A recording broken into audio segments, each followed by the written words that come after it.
Hello everyone. Last વિડીયોમાં આપણે object અને ક્લાસીસ વિશે ઇન્ટ્રોડક્શન મેળવેલું હતું પાયથન લેંગ્વેજના પર્સપેક્ટિવથી.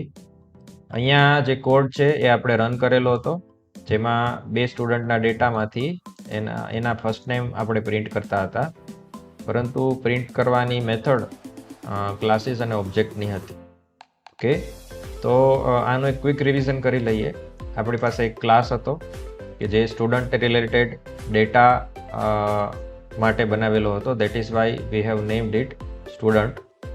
કોલન કરીને એની ડેફિનેશન આપણે લખીએ છીએ. અહીંયા 2 ફંક્શન છે. એમાં એક ફંક્શન છે ડેટાને સેટ કરવા માટે છે, જે બધા લોકલ વેરિયેબલ આપણા ક્લાસના છે એને સેટ કરે છે, અને સેકન્ડ ફંક્શન છે એ વેરિયેબલ ઉપર પ્રોસેસિંગ કરે છે.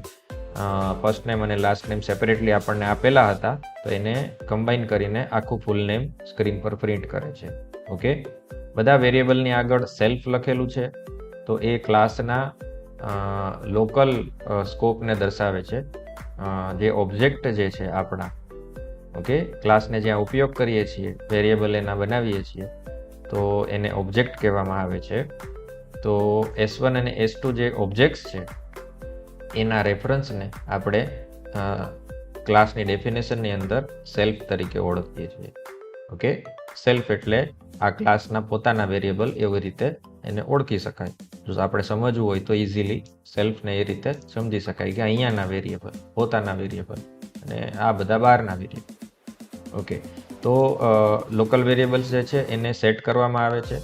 ફર્સ્ટ નેમ, લાસ્ટ નેમ અને ફીસ 3 વેરિયેબલ અહીંયા બનાવેલા છે, અને એમાં ડેટા કયા નાખે છે તો કે ઇનપુટમાં અહીંયા ફર્સ્ટ નેમ, લાસ્ટ નેમ અને ફીસ આવેલી છે, એ ડેટા આપણે એમાં સેટ કરીએ છીએ. આ ઇનપુટ ક્યાંથી મળે છે તો કે અહીંયા મનોજ વર્મા 10,000 એવું લખેલું છે. સેટ ડેટા ફંક્શન છે, S1 સાથે ઉપયોગમાં લીધેલું છે. ઓકે, તો એ જગ્યાએ ઉપયોગમાં આવે છે સેટ ડેટા ફંક્શન, ત્યાં ઇનપુટ આપેલા છે. એ ઇનપુટ અહીંયા રિસીવ થાય છે સેટ ડેટા ફંક્શનમાં, અને બધા લોકલ વેરિયેબલને સેટ કરે છે, જેનો ઉપયોગ અહીંયા પ્રિન્ટ ફૂલ નેમ ફંક્શનમાં થાય છે.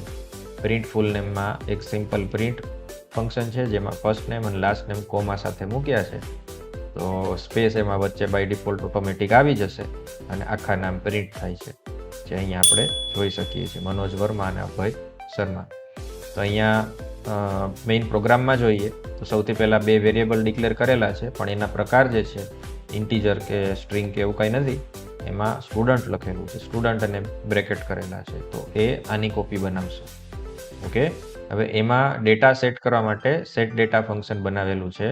સેટ ડેટા ફંક્શનનું નામ લખીએ છીએ, એને 3 ઇનપુટ જોઈએ છે, ફર્સ્ટ નેમ, લાસ્ટ નેમ અને ફીસ. અહીંયા આપણે જોઈએ છીએ કે સેલ્ફ પણ લખેલું છે, પણ સેલ્ફ બાય ડિફોલ્ટ એની જાતે ઇનપુટમાં આવી જ જાય છે, આપણે લખવું નથી પડતું. S1ના કેસમાં S1 હોય અને S2ના કેસમાં S2 હોય.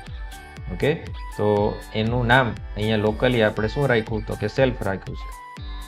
ઓકે, કારણ કે S1ના કેસમાં S1 હોય, S2ના કેસમાં S2 હોય, એટલે અહીંયા કોઈ ફિક્સ છે નહીં નામ, તો એને કોમન નામ રાખીએ છીએ. તો એ આપણે એઝ અ કન્વેન્શન પાયથનમાં સેલ્ફ રાખીએ છીએ. તો આ ક્વિક રિવિઝન થયું સેટ ડેટા ફંક્શન અને પ્રિન્ટ ફૂલ નેમથી અહીંયા પ્રિન્ટિંગ થાય છે, જે આપણે ઓલરેડી ડિસ્કસ કર્યું. હવે અહીંયા ક્વેશ્ચન એ થાય કે પહેલાં આપણે ઓબ્જેક્ટ બનાવીએ છીએ, પછી એમાં ડેટા નાખીએ છીએ, તો ઓબ્જેક્ટ બનાવતી વખતે આપણે ડાયરેક્ટ એને ડેટા શું કામ ના આપી શકીએ? તો એનો આન્સર છે કે આપણે ડેટા આપી શકીએ. ઓકે, કઈ રીતે આપીએ તો કે અહીંયા જે ડેટા આપણે અલગ સેટ ડેટા ફંક્શનમાં યુઝ કરીએ છીએ, તો અહીંયા આપી દઈએ. ઓકે, તો સેટ ડેટા ફંક્શનમાંથી હું સેકન્ડ ઓબ્જેક્ટમાં પણ ના કેસમાં પણ ડેટા મૂકી દઉં છું. ઓકે, તો અહીંયા ડેટા આપણે આપી દઈએ અને આ ફંક્શનને કાઢી નાખો. ઓકે, હવે આને રન કરીએ તો ઓબ્વિયસલી એરર આવશે. શું કહે છે કે ભાઈ સ્ટુડન્ટ ટેક્સ નો આર્ગ્યુમેન્ટ્સ, એટલે કે આ ક્લાસ છે એ ઇનપુટમાં કંઈ લેતું નથી અને તમે ઇનપુટ એને આપો છો. ઓબ્વિયસલી એ ઇનપુટ નથી લેતું, આપણને પણ ખબર છે. એ સેટ ડેટા ફંક્શનથી ઇનપુટ લેતું હતું. તો ક્લાસને ડાયરેક્ટલી ઇનપુટ આપવું હોય તો એના માટે સેટ ડેટાની બદલે અહીંયા ઇનિશિયલાઇઝર ફંક્શન કહે છે, એને આપણે મૂકવું પડે, ઇનિટ ફંક્શનને મૂકવું પડે, જે ક્લાસનું ઇન્ટરનલ કે ડિફોલ્ટ ફંક્શન કહી શકાય. એને આ રીતે આપણે લખી શકાય, ડબલ અંડરસ્કોર પછી ઇનિટ અને double underscore. Okay, internal function જે હોય એ બધા આ રીતે લખવામાં આવે છે. વેરિયેબલ કે કોઈ પણ વસ્તુ ડબલ અંડરસ્કોર આગળ પાછળ મૂકવામાં આવે છે. એવું એટલા માટે કે આપણે જ્યારે નામ લખતા હોય ત્યારે ડબલ અંડરસ્કોર નોર્મલી યુઝ કરતા નથી, અને ડબલ અંડરસ્કોર આગળ અને પાછળ એવું તો આપણે કોઈ દિવસ કરતા નથી. એટલે આપણે આપેલા ફંક્શનના નામ સાથે કોઈ દિવસ ક્લેશ ના થાય એટલા માટે ઇન્ટરનલ ફંક્શન કે વેરિયેબલના નામ આ રીતે પાયથનમાં લખવામાં આવે છે. નેમ ક્લેસીસ ના થાય એટલા માટે. ઓકે, તો that was a short story init ફંક્શનના નામ વિશે. તો ઇનિટ આપણે લખી દઈએ તો અહીંયા ઇનપુટ જે આવે છે એ બધા રિસીવ કરી લેશે. ઓકે, આ જે સ્ટુડન્ટ ક્લાસ છે એ, અને લોકલ વેરિયેબલ બધા સેટ કરી લેશે. ઓકે, તો આપણે પાછું કોડને રન કરીને જોઈએ. આ કેસમાં એરર જતી રહેશે. આપણે ક્લાસના ઓબ્જેક્ટ ડિક્લેર કરતી વખતે ડાયરેક્ટ ઇનપુટ આપી શકીએ છીએ અને એને અહીંયા રિસીવ કરી શકીએ છીએ. તો પહેલાંની મેથડ આપણે કરેલી હતી, શું એ રિડન્ડન્ટ મેથડ હતી?